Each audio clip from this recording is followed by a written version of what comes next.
You are, Tigger. Well,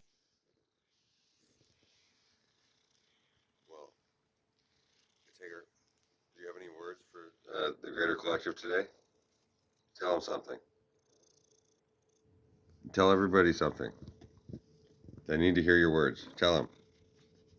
Tell them. Tell them something. You like to talk so much, and as soon as you're on camera, you won't say a god dang thing. Tell them, Tigger.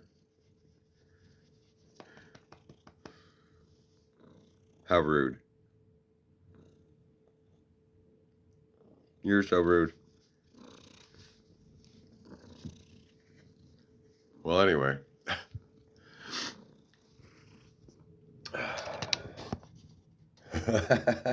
Ow, get your claws out of my thigh. She has this thing ever since she was born. I mean, well, ever since I got her.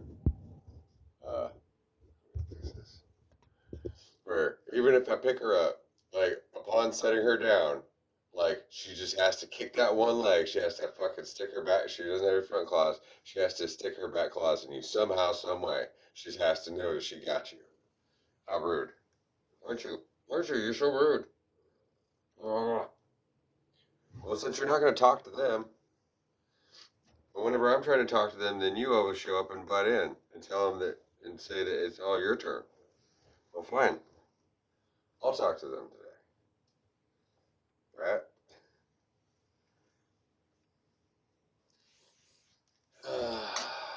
Here, let's sage first. Oh, those yucky cat vibes off of us.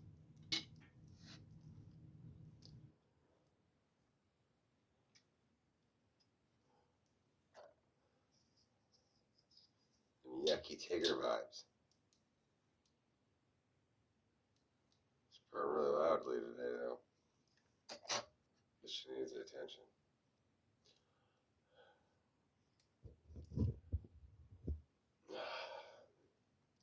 Just got done with my first course of cleaning house for the day. Got some laundry going. Speaking of which, it's silent until Mrs. stopped.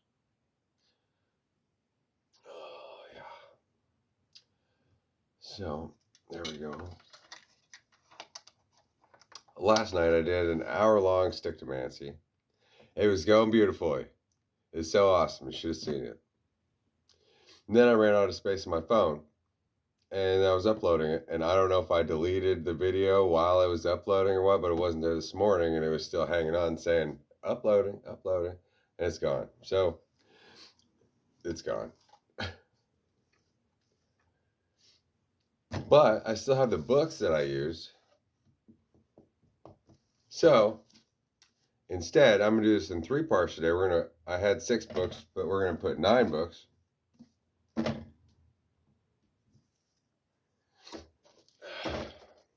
we'll do this in 3 parts.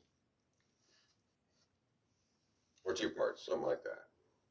Well, might as well do 10 books then. Do 5 and 5. Let's see what Spirit has for us today. I don't really necessarily have a message today, so we'll see what kind of knowledge that we can pull out of the tomes of the past. So, and we'll pull some cards for them as well. Only today we're going to put a karma card. I think that's what these are called. I don't know. The karma cards are the other ones. I don't know what these ones are called. The Moonology? No, the Black Moon. I'm not sure.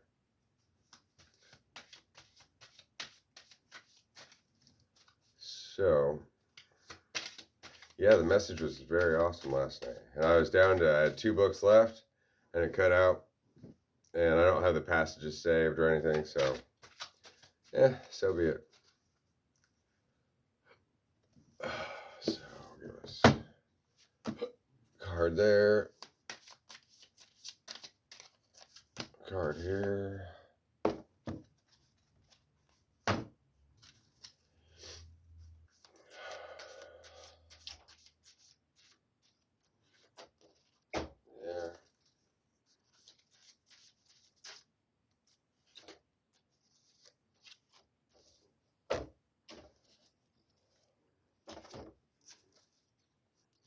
See, it's one thing when you go through a book and you're like, okay, I'm going to start at the beginning and read it to the end.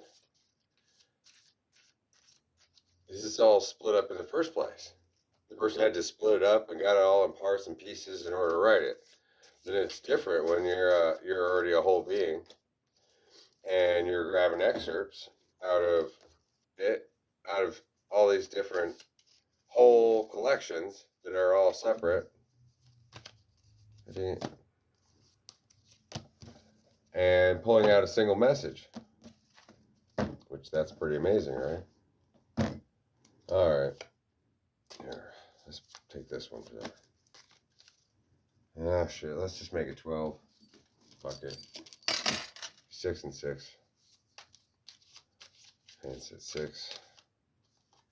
Boom and boom. Okay. So, here we are.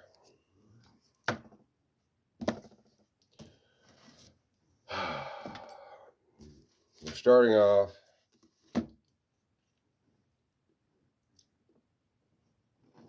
let's see.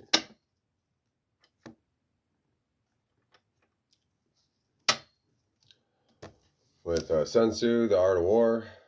Good book. Yeah.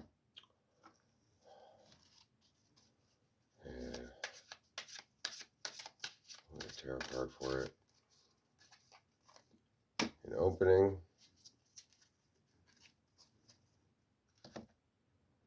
And we'll get a vibe card upon closing. All right. So, 714. Let's see. What is our message pertaining to today?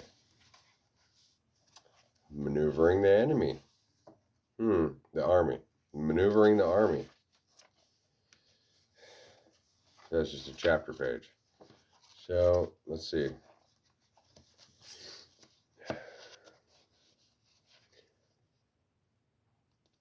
On focal terrain and form alliances with nearby feudal lords.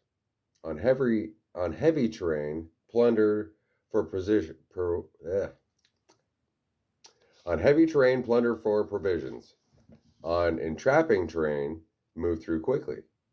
On encircling terrain, use strategy. And on fatal terrain, engage in battle. In antiquity, those who were referred to as excelling in the employment of the army were able to keep the enemy's forward and rear forces from connecting. The many and few from relying on each other, the noble and lowly from coming to each other's rescue, the upper and lower ranks from trusting each other, the troops to be separated, unable to reassemble, or when assembled, not to be well ordered. They moved when it was advantageous, halted when it was not advantageous.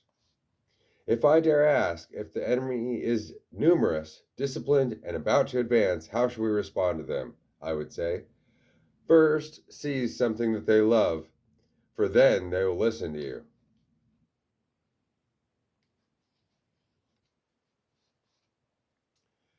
It is the nature of the army to stress speed, to take advantage of the enemy's absence, to travel unanticipated roads, and to attack when they're not alert.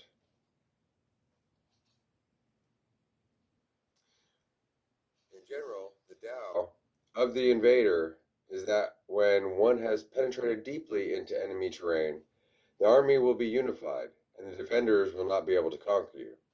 If one forages in the fertile countryside, then the three armies will have enough to eat. If you carefully nurture them and do not overlabor them, their chi will be united and their strength will be at maximum.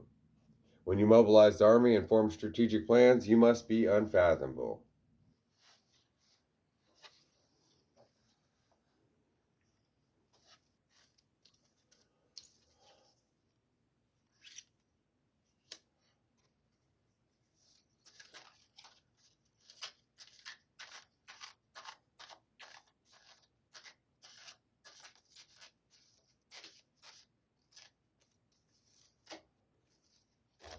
We're given the card of 1010 of creativity, the Hierophant, which is Taurus,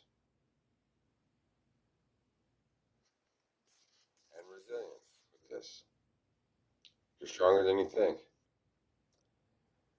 capacity to recoup quickly, elasticity, and ability to spring back into shape. Taurus and Aquarius. And Aquarius season is about ready to begin any moment now. Let me pause this and blow my nose real quick. Okay, we're back. Well, that's a good message for to begin the day, yeah.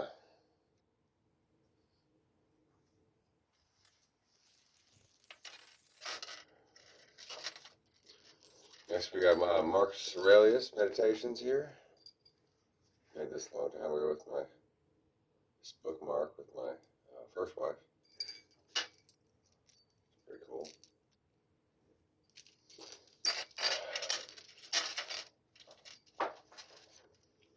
Oh yes. Let's get us a tarot card to go with that.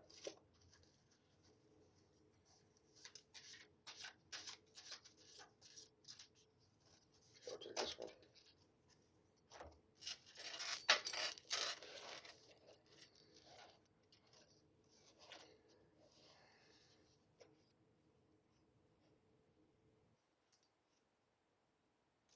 This is the page.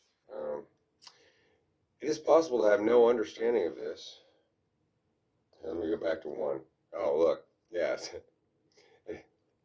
It's halfway through a passage, and it's passage 51. So let me go back to the beginning of 51.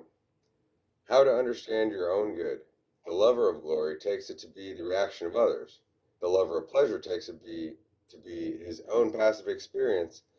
The intelligent man sees it as his own action. It is possible to have no understanding of this, and not to be troubled in mind. Things of themselves have no inherent power to form our judgments. Accustom yourself to not be disregarded of what someone else has to say as far as possible. Enter into the mind of the speaker. What does not benefit the hive does not benefit the bee either. If sailors spoke ill of their captains, or patients of their doctor, who else would they listen to? Otherwise, how would the captain achieve a safe voyage for his passengers, or the doctor health for those in his care? How many with whom I came into the world have already left? Appearances. To the jaundiced honey seems bitter. To those bitten by rabid dogs, water is a terror. To little boys, a ball is joy. Why then am I angry?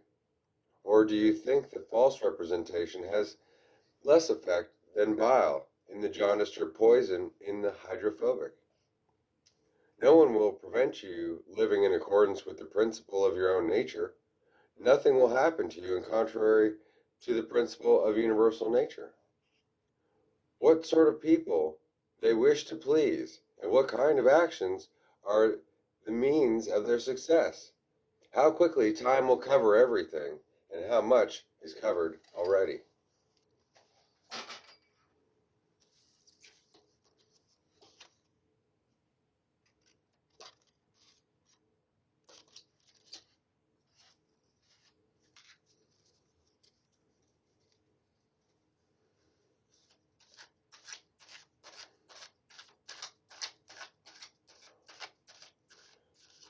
We're given Venus, number 4, as love. And a reminder to work in cooperation with the 2 of Pentacles. That even our enemies are here as a benefit to us. Because enemy or friend or lover really comes down to aspects of how we wish to see it in the moment, or what it looks like from a singular perspective. Because everyone knows that if you're married, the best friend and the worst enemy you could ever have is the one you sleep next to every night. So reminded of synergy. A problem shared is a trouble halved. And we got to work together. And the further we are apart, the better it is that we can work together for a shared goal. Interaction of 2 or more agents working mutually toward a goal. Gemini and Scorpio.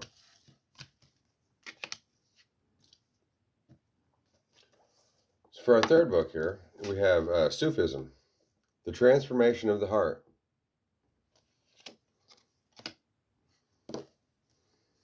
Let's get a tarot card with this.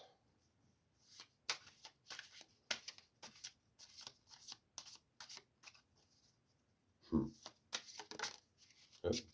guess that one decided on its own which one's coming out. All right, what we got in here?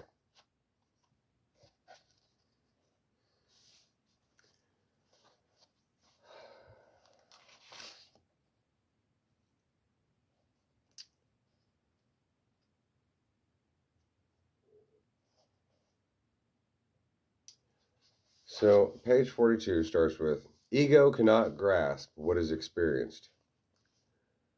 Al-Jinnad described this state with paradoxical clarity. Being wholly present in God, he is wholly lost to self, and thus he is present before God, absent in himself. Absent and present at the same time. He is where he is not, and he is where he is, and he is not where he is.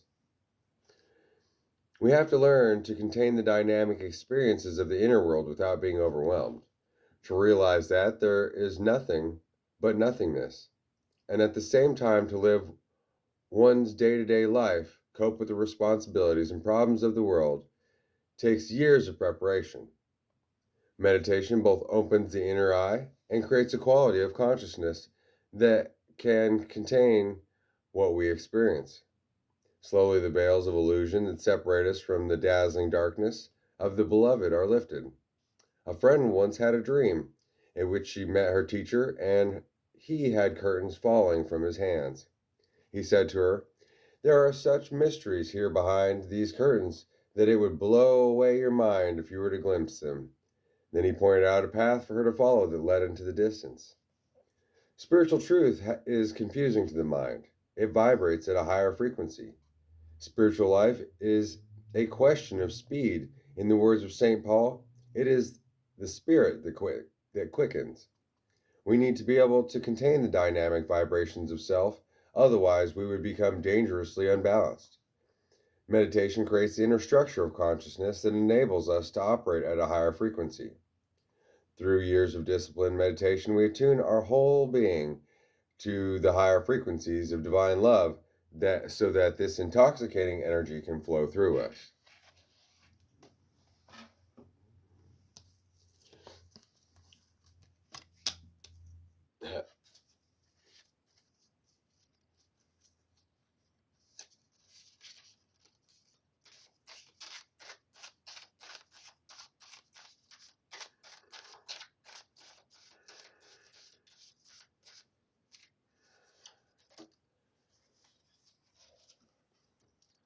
With this passage, we're reminded to stay in balance. Since that's the interesting thing, that the spiritual frequency is so much higher, but it can be chaotic and it has so many different interpretations and manifestations, where the earthly realm is very grounded and structured and everything that, like this card, it'll never be anything besides this card unless we throw it in a vat and melt it down and turn it into something else with a whole bunch of other paper. But as far as for intensive purposes, this card will always be this card and it'll never be anything else. Even when we tear it in half, it's still this card. Kind of like the body. At the same time as the body is a transcendental vehicle that is always in a state of flux, even though it might appear to be the same body every day. Whether or not we've ingested anything different, we could just be taking water every day. Each day it feels and it appears different because it's in an eternal state of flux the whole time it's here, but also in a correspondence to a dynamic with the spiritual and the mental realms. And we're reminded to that what I balance is we're told to trust our guts and instinctual cues toward what's right and how things should go. Natural propensity, inner drive or impulse, intuitive sixth sense, It's Aquarius with Aries. And what are we instinctually working towards and balancing with the transformation of the heart? It's this King of Cups love. In this image, he's sitting here. There's a mare in the background, a horse, an empty horse awaiting for him to ride away with his bride, or for him to leave on his own if she never arrives. And here he is waiting with his bouquet of roses and a picnic set up with a love note and a satchel with what he'd planned for them to eat on their date.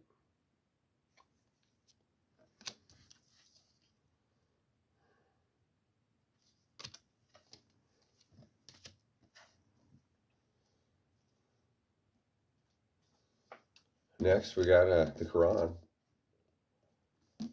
Again, card there. Let's pull a tarot card to go with the Quran.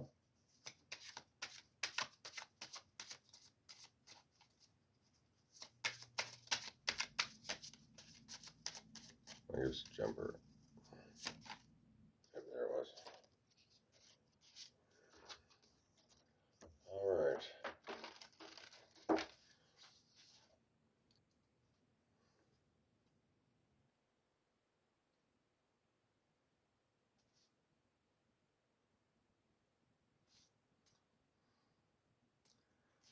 I believe I've already read this passage to us.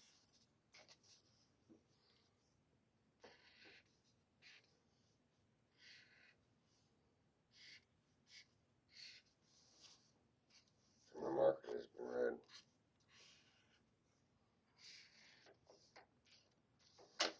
Must have a wrinkle on that page. All right.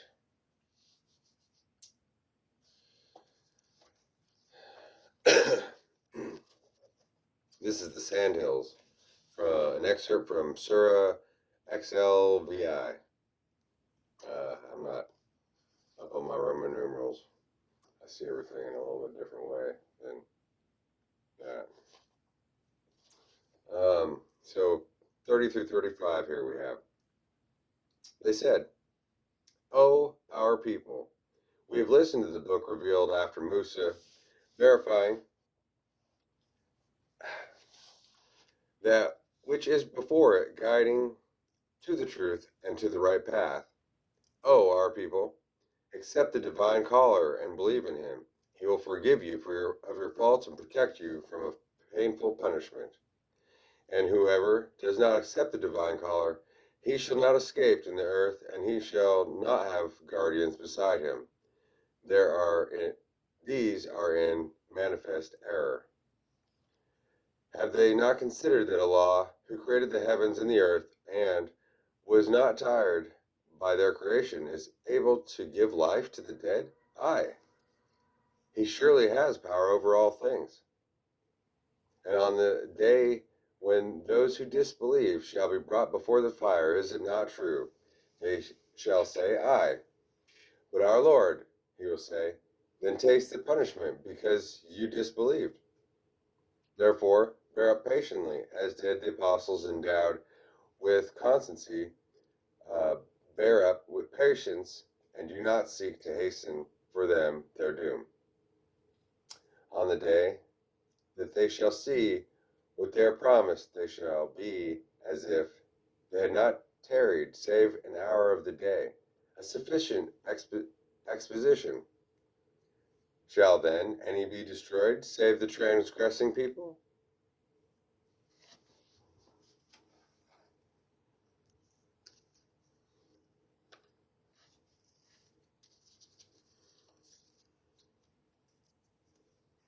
In the end, all those that transgressed have to naturally be brought against and balanced with themselves to resolve the transgression. That's how I understand it. We're given levity popped out. A bow too tensely strung is easily broken. treating things lightly, objective view, not taking life too seriously. We got Sagittarius in Capricorn.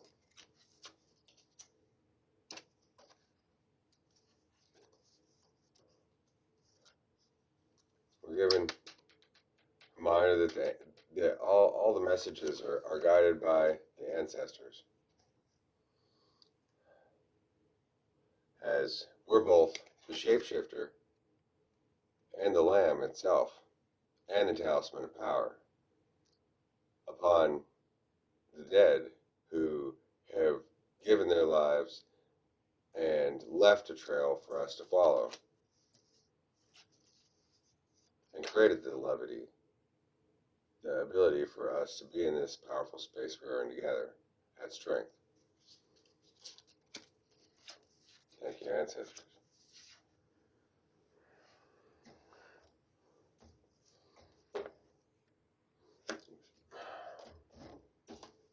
Okay, now we got the Tibetan Book of the Dead.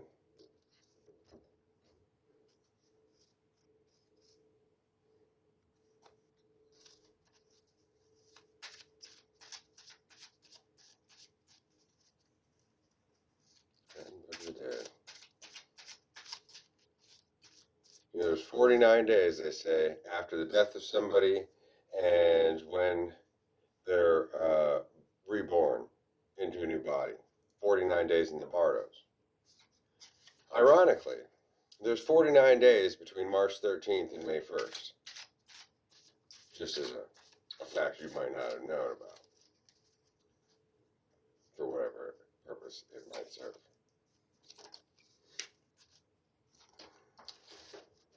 And 49 is 7 times 7. Huh.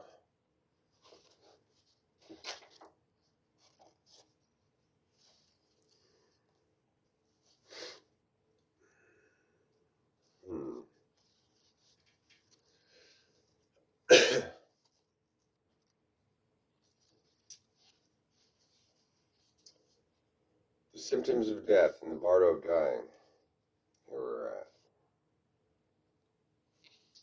In the setting face to face, the repetition of the above addressed to the deceased is to be persisted in until a yellowish liquid begins to appear from the various apertures of the bodily organs of the deceased. In those who have led an evil life, and in those of unsound nerves, and above the above state endureth only so long as it would take to snap a finger. Again, in some, it endureth as long as the time it takes for the eating of a meal. In various tantras, it is said that this state of swoon endureth for about 3.5 days. Most other religious treatises say for 4 days, and that this setting face to face with the clear light ought to be preserved in during the whole time. The manner of applying these directions is, if when dying one be by one's own self capable of diagnosing the symptoms of death, use of the knowledge should have been made ere this. If the dying person be unable to do so, then either the guru or shishya, or a brother in the faith with whom the one dying was very intimate, should be kept at hand, who will vividly impress upon the one dying the symptoms of death as they appear in due order, saying at first thus: now the symptoms of earth sinking into water are come.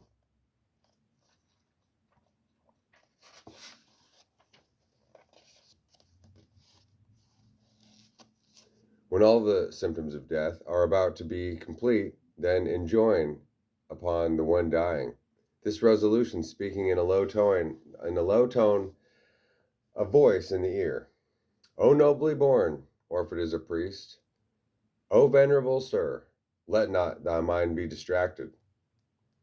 If it be a brother in the faith, or some other person, then call him by his name and say thus: O nobly born, That which is called death, being come to thee now, resolve thus. Oh, this is now the hour of death. By taking advantage of this death, I will so act for the good of all sentient beings, peopling the illimitable expanse of the heavens, as to obtain the perfect Buddhahood, by resolving on love and compassion towards them, as by directing my entire efforts to the soul perfection, shaping the thoughts thus, especially at this time when the Dharmakaya of clear light in this state after death can be realized for the benefit of all sentient beings. Know that thou art in this state, and resolve that thou wilt obtain the best boon in the state of the great symbol in which thou art, as follows. Even if I cannot realize it, yet will I know that this Bardo and mastering of the great body of union in Bardo will appear in whatever shape will benefit all beings, whomsoever.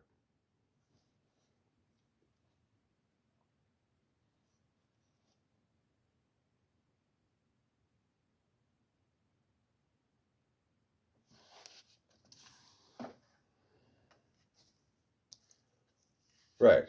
So each of us is in the vehicle that we chose to best serve our own growth and the growth of others around us. And so there's not necessarily any body that is greater than any other body. And if it is a great body, then it's ironically meant to serve in the opposite way. So if it's beautiful and everybody wants it, then the weird thing about it is then in keeping it away from everyone, that's the greatness in it. Or could be if one has a gross body, then in being able to share it with everyone in a beautiful and wonderful way is some aspects to be seen. It's ironic that water was brought up in that, because we have the water element of sensing, holding the Ace of Cups in mind, which is focusing our energy to the heart, where the element of water flows and keeps vitality going from a stone that cannot move. The original brain is here. The very first cell that created your body, from the moment it was the egg was impregnated, those very first 4 cells are right here. The original brain. All other cells came from those 4 cells. There was one that split into 2, that split into 4, and then it created the rest of the being. So we're given prudence. Luck is when preparation meets opportunity.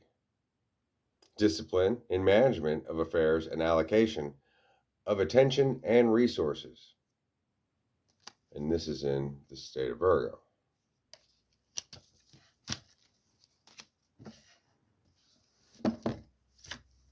Next, we got a compendium of the philosophy of Nietzsche.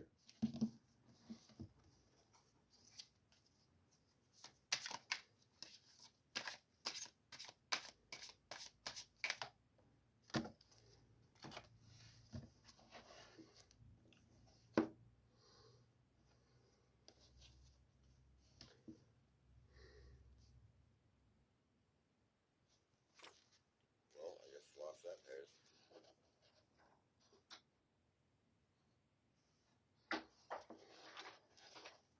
Yes, this thing's so dense.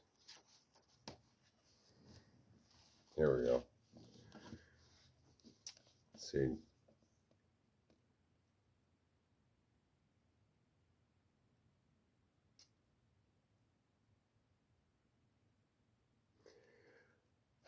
Passage 5. 35:17. If I be fond of the sea, and all that is sea-like, and fondest of it when it angrily contradicteth me. If the exploring delight be in me, which impelleth sails to the undiscovered, and the seafarer's delight be in my delight, if ever my rejoicing hath called out, the shore hath vanished, now hath fallen from me the last chain, the boundless roareth around me, far away sparkle for me space and time. Well, cheer up, old heart. Oh, how could I not be ardent for eternity, and for the marriage ring of rings, the ring of the return? Never yet have I found the woman by whom I should like to have children, unless it be this woman, whom I love. For I love thee, O eternity. For I love thee, O eternity. If my virtue be a dancer's virtue, and if I have often sprung with both feet for gold and emerald rapture, if my wickedness be a laughing wickedness, and at home among rose banks and hedges of lilies, for in laughter is all evil present, but it is sanctified and absolved by its own bliss. And if it be my Alpha and Omega, that everything heavy shall become light, everybody a dancer, and every spirit a bird, and verily that is my Alpha and Omega. Oh, how could I not be ardent for eternity, and for the marriage ring of rings, the ring of the return? Never yet have I found the woman by whom I should like to have children, unless it be this woman whom I love. For I love thee, O eternity. For I love thee, O eternity.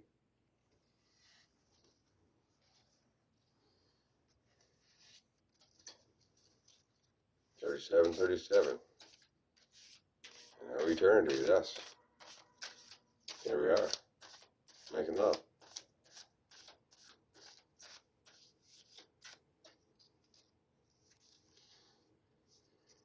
And we're given reassurance. Encouragement is like water to the soul. Removal of another's doubts and fears, affirmation of potential.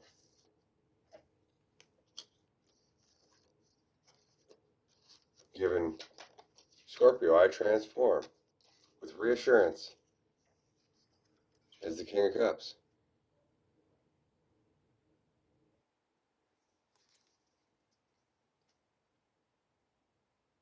Sitting on the beach in the low tide waters. He's got a spiritual crown over his head here as he's sitting on the beach in the water with a bowl. But what could be in the bowl? If it's something to eat, then he would eat. If he needed water, it would be something to drink. And obviously this is seawater, and so he's not drinking seawater. So what is the King of Cups holding in his bowl here? If it's not love and a space for all others.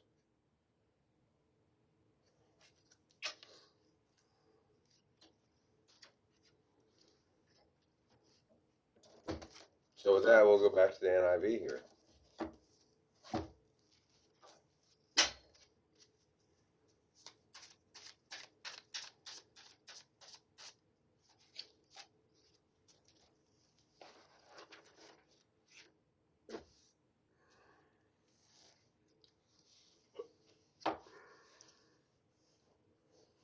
Job 23 on page 518. Then Job replied, even today my complaint is bitter. His hand is heavy in spite of my groaning. If only I knew where to find him, if only I could go to his dwelling, I would state my cease before him and fill my mouth with arguments. I would find out what he would answer me and consider what he would say to me. What would he vigorously oppose me? No, he would not press charges against me. There the upright can establish their innocence before him, and there I would be delivered forward forever from my judge. But if I go to the east, he's not there. If I go to the west, I do not find him there. When he is at work in the north, I do not see him. When he turns to the south, I catch no glimpse of him. But he knows the way that I can take. When he has tested me, I will come forth as gold. My feet have closely followed his footsteps. I have kept to his way without turning aside. I have not departed from the commandment of his lips. I have treasured the words of his mouth more than my daily bread. But he stands alone, and who could oppose him? He does whatever he pleases. He carries out his decrees against me, and many such plans he still has in store. That is why I am terrified before him. When I think of all this, I fear him. God has made my heart faint. The Almighty has terrified me. Yet I am not silenced by the darkness, by the thick darkness that covers my face.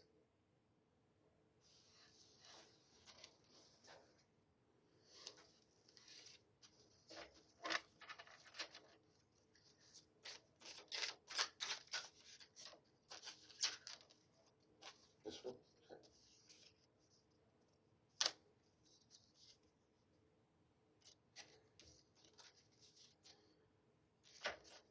All right, put them backwards, shall I?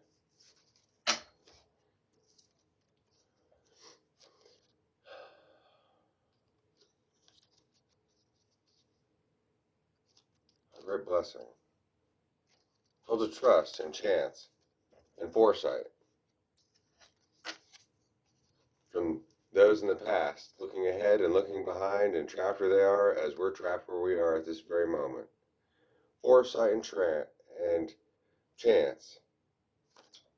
Your soul knows the way under the moon. The Nine of Pentacles is assured with faith. Spin the wheel of fortune, taking action despite uncertainty of outcome, absence of obvious design. Out of sight, out of mind, predicting the future, mindfulness of needs, far-reaching vision.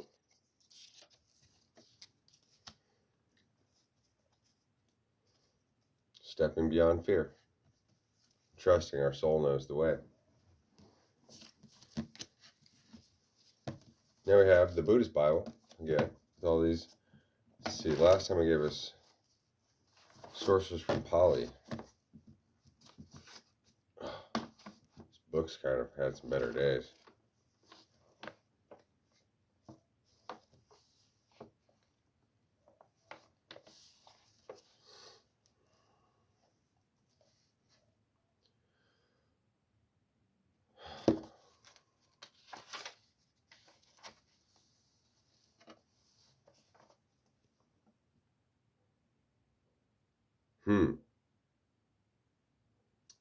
Interesting. See, so the control of our sexual forces, I mean, that's the first active chakra. And as Freud pointed out, the sex drive is the ultimate drive that keeps life building and going forward. It's where, what is the sex drive? It's just this want. It's a want for what? Whatever comes up next, whether it's like a bunny going along and sniffing around and licking this and that, you know. And then once it comes up to the third chakra, then the sex drive turns into a hunger, a desire to take off of something that it needs for itself, because the sex drive pushes one towards reaching, but that gives energy. And so then the third chakra is a version of taking in order to get something desired, in order to fuel the engine for it to keep moving forward. Where the heart's the fourth chakra, but you had a heart before you even had a body. The heart was the very first thing that was formed. And so, well, what's all this for? Apparently, the universe is seeking a voice. and an expression of itself.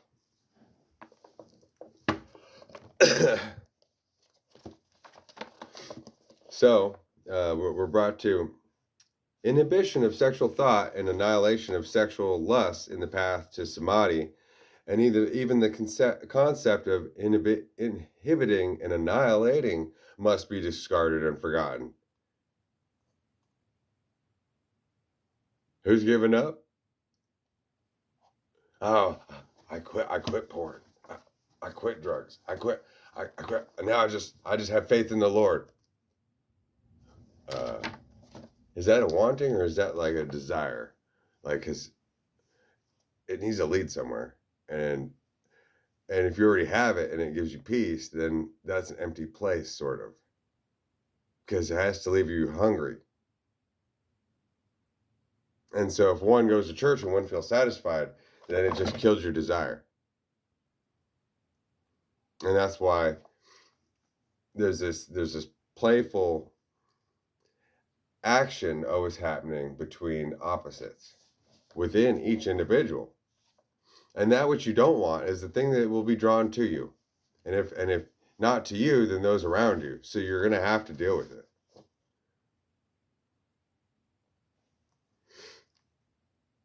When the mind is under perfect control and all indecent thoughts excluded, then there may be a reasonable expectation for the enlightenment of the Buddhas. Yeah. Yeah, once you've gotten rid of all desire and all thoughts and all being, then be there. Look, did you see him? Okay, but now you're back. Now you got to live your life. Look, you got enlightenment. Bam, you just went to heaven. Now what?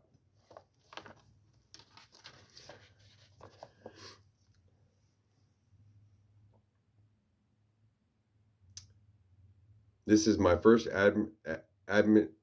admonition as to keeping the precepts.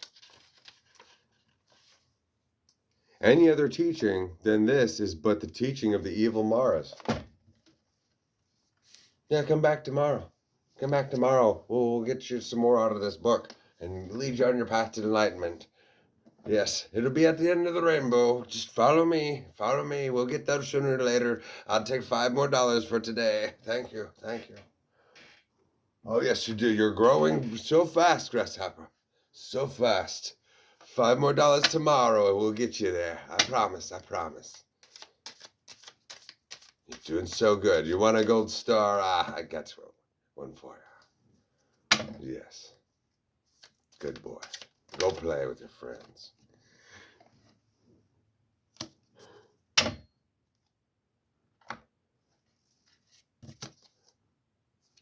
We're giving Yod, destiny.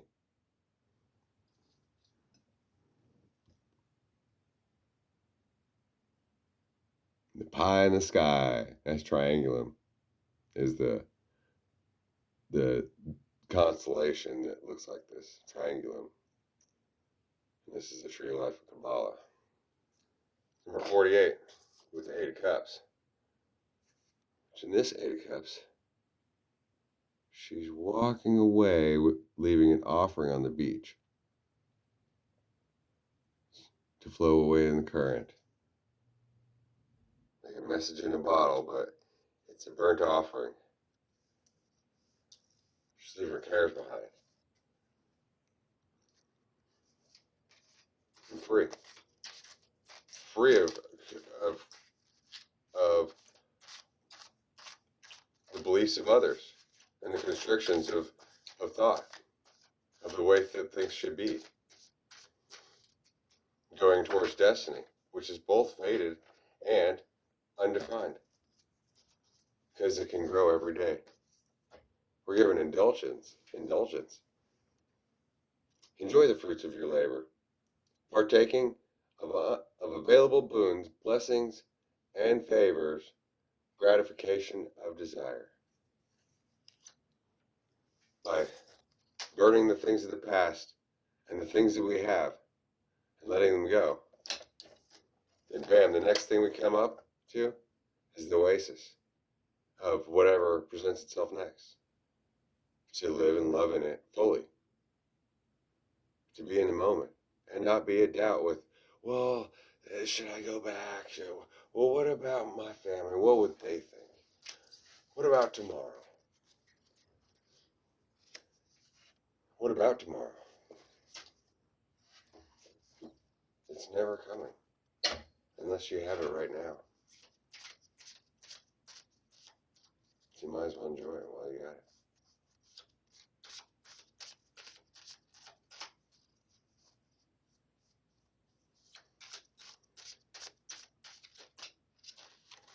Oh shit.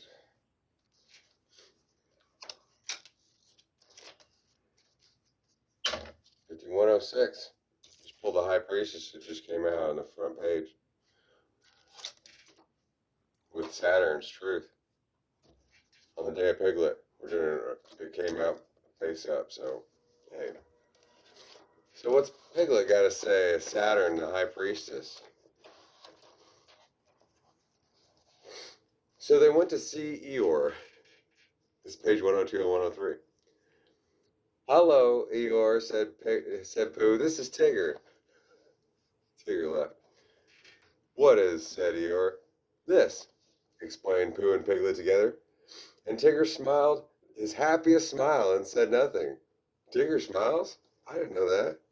Eeyore walked around all the way round Tigger one way and turned and walked all the way around him the other way.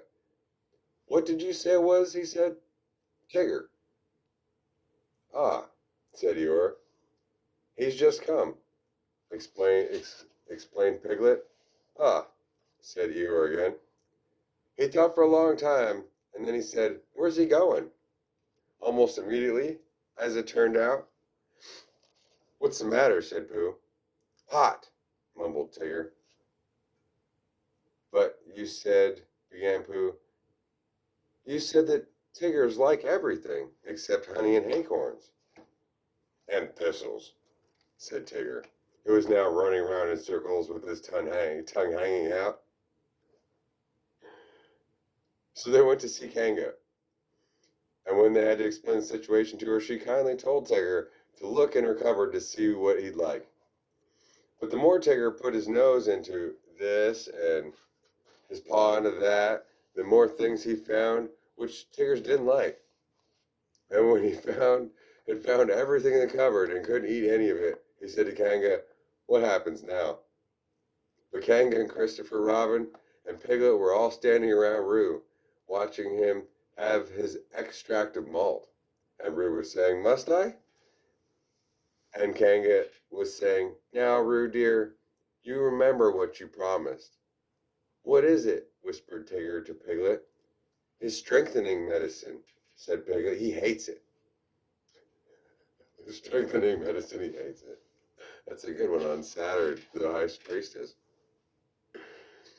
So Tigger came close, and he leant over the back of Roo's chair, and suddenly he put out his tongue and took one large gallop. And with a sudden jump of surprise, Kanga said, oh! And then clutched at the spoon again, just as it was disappearing, pulling it safely back out of Tigger's mouth, but the extract of malt had gone. Tigger, dear, said Kanga. He's taking my medicine, he's taking my medicine, he's taking my medicine, said Roo happily, thinking it was a tremendous joke. Then Tigger looked up at the ceiling and closed his eyes, and his tongue went round and round his chops, in case he had left any outside, and a peaceful smile came over his face and said, so, that's what Tigger's like. And so, crash. Tigger helped the man up. That's Piglet's bodyguard you just knocked over. I mean, former bodyguard. He's gone to sleep, said Tigger. No, I think he's unconscious. That was a little rough, wasn't it? I was in a hurry, explained Tigger. He got in the way. He must have come back for something. That's strange. I thought he'd gotten just about everything he could. Well, he wouldn't get away this time. You're sorry about hitting his head with the floor, aren't you, Tigger? That's good. Excuse me while I call the police. Tigger knocked out Piglet's bodyguard? Huh. It's 5105 on Saturn, Truth, and the High Priestess. 6 and 2. 46 and 2, huh?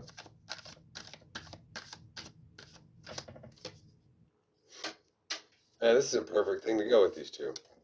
Curiosity. Tigger going through tigers love everything. Oh, except for thistles. Yeah, the Eeyores eat thistles. Let's go to Kanga's house. Oh, no, there ain't nothing in his fucking house. Oh, but I like the strengthening medicine. Yeah, I'll take Rue's medicine. He hates it. I love it. It knocks out the bodyguard. Seek and you shall find. Inquisitive thinking, strong desire to learn and to know new information. Gemini and Libra. Damn, we're an hour.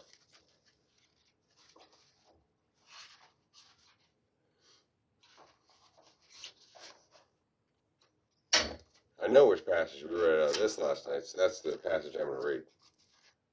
It's number 6. The Tao is called the Great Mother.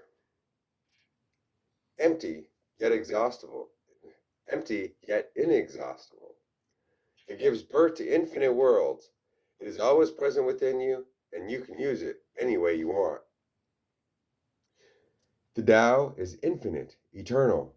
Why is it eternal? It was never born. Thus, it can never die. Why is it infinite? It has no desire for itself, thus, it's present for all beings. The master stays behind, and that's why she's ahead. She is detached from all things. That is why she's one with them. Because she has let go of herself, she is perfectly fulfilled.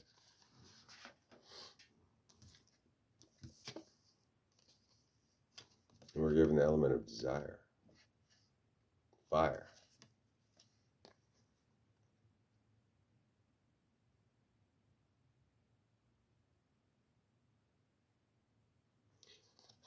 Desire and at peace with one's mind is what I'm seeing here in this version of the Four of Swords, where she's curled up in a nest, sleeping, when an ego could show up and be like, what are you doing sleeping in my nest? I'm pecking your eyes out.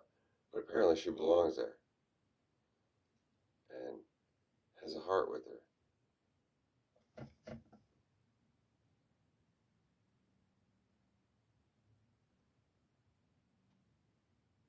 Wrapped in the feathers of this great bird.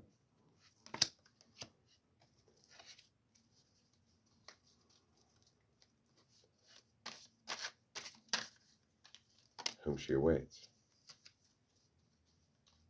So she can fly away, either in her dreams or when the bird arrives back.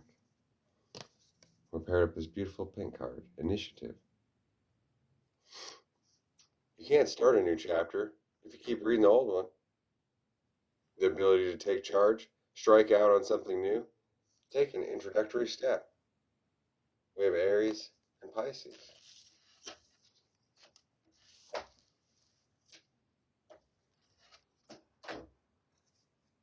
Two more books here. See if I can sum this reading up quickly.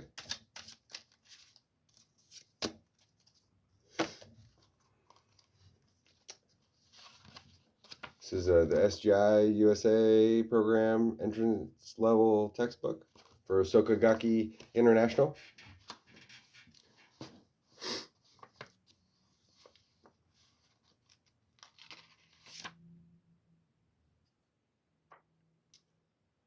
Their perfect saying is a different version of the Sintamani, which is here.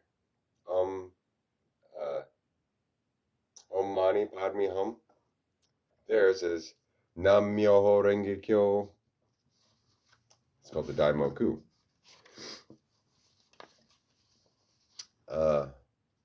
What then does Myo signify?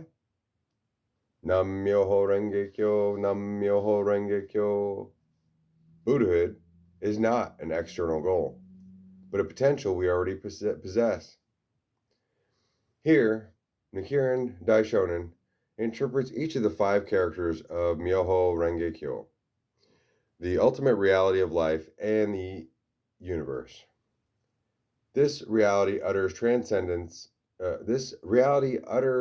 transcends our words and concepts. That is why it must be grasped through faith. At the same time, however, it is our very life itself. The ultimate reality of life cannot be explained in terms of either existence or non existence, because the truth is beyond all words and concepts. Buddhist texts often refer to it as it in negative language. For example, the second Sokagaki president, Josei Toda, is said to have attained his great insight, the Buddha is life, on the basis of a passage from the Muryogi Sutra that refers to ultimate reality as neither existence nor non existence, neither cause nor circumstance, neither self nor order, neither square nor round, short nor long, and so on, continuing to a total of 34 negatives. This quality of being beyond all verbal categories is called myo, meaning mystic or wondrous or beyond conception. At the same time, this inscrutable reality manifests itself moment to moment as the phenomenal world of our ordinary experience, displaying such readily comprehensible and expressible qualities as existence or non-existence. This manifestation of the ultimate reality as the observable world is called Ho, which means law. So we got mystic law is Myoho, or mystical phenomenon. Because the ultimate reality transcends all such categories as existence or non-existence, yet manifests itself nowhere apart from such phenomena, it is called the mystic entity of the middle way.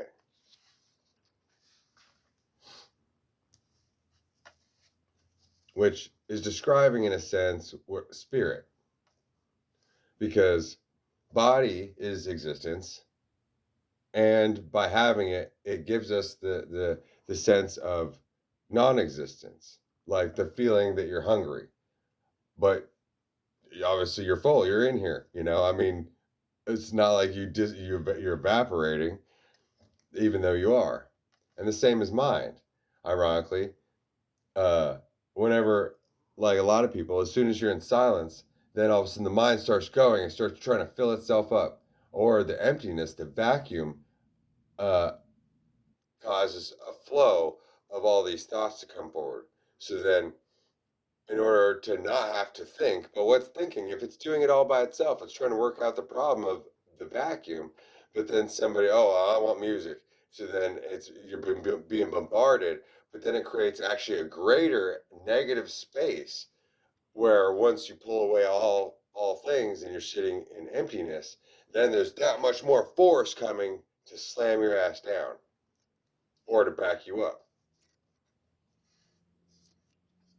And so there's not really anywhere to run or hide.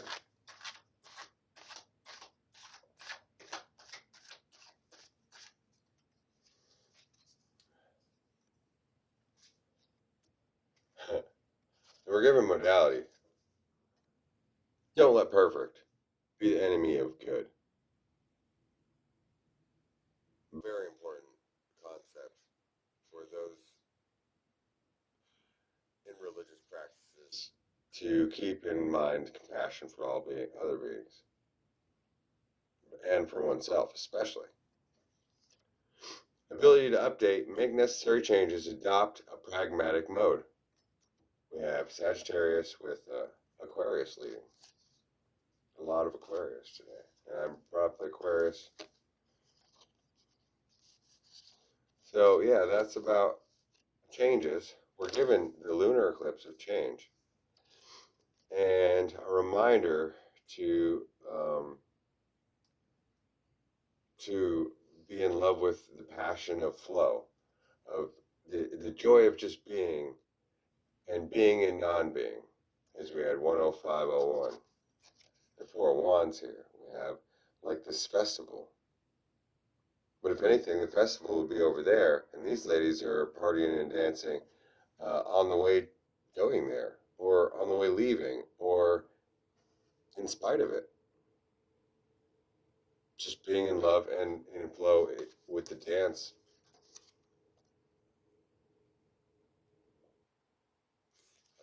There's Star. And it was also given reminding us of our competence. To the victor goes the spoils. Yeah, to the victor. Spoils. Where? Enjoying now. Enjoy being now. You already have the skills, abilities, knowledge, and are already complete. To any task that arrives, what's aptitude. You were called for this job, that duty, and that's why you're there. And so it will be fulfilled and, and perfectly achieved without a hitch.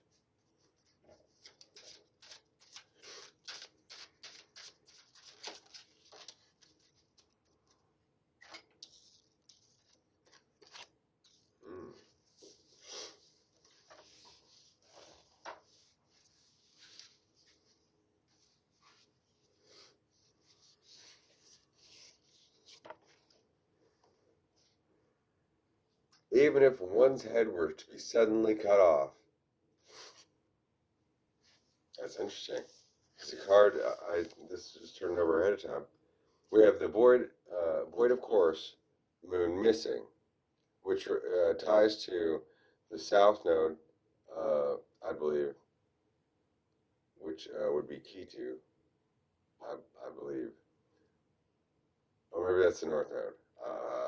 I'm mixed up in the moment. But the one that has a body of a snake or of a fish for his legs, and his head is missing, but he stands for the lunar eclipse. But in that emptiness, that's where we plant our seeds and watch things grow, and whatever appears to be on the surface, yeah, if it's missing, then that means that something's happening, that something's growing from underneath. And so, actually, in absence is where great things are happening. Whenever you're automatically fulfilled, and you're like, look at the Christmas tree, yeah, it's great.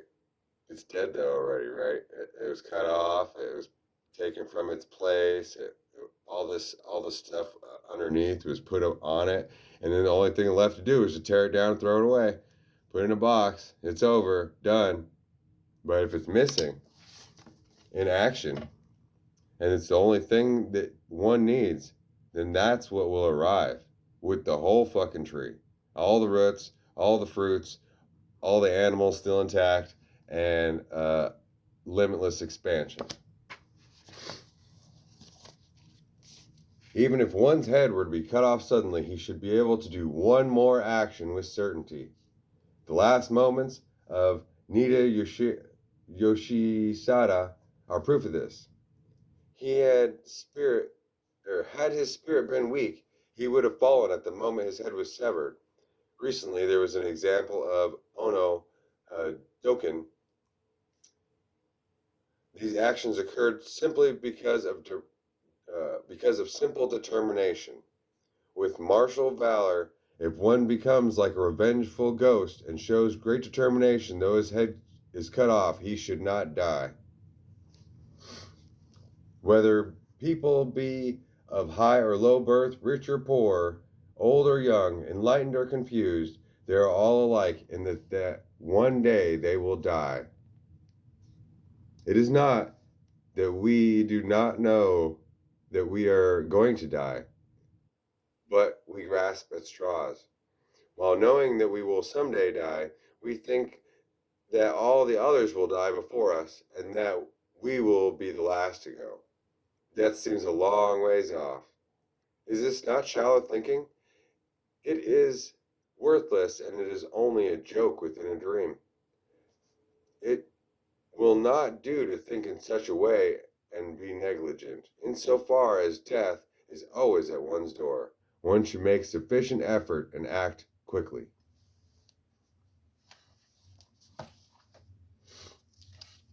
And to finalize this reading,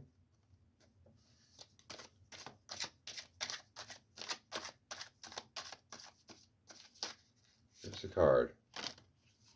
Gave us two.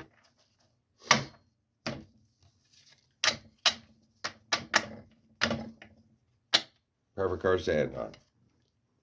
Balance and gratitude.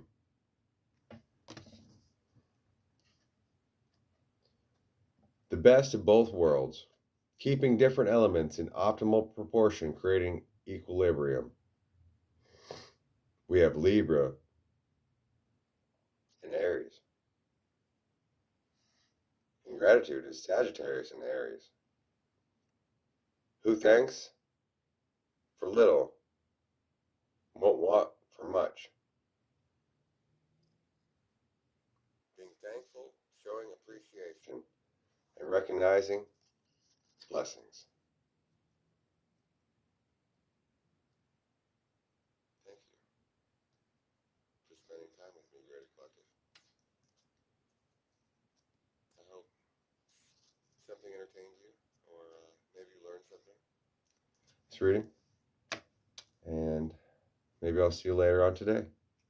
Trust your spirit knows the way.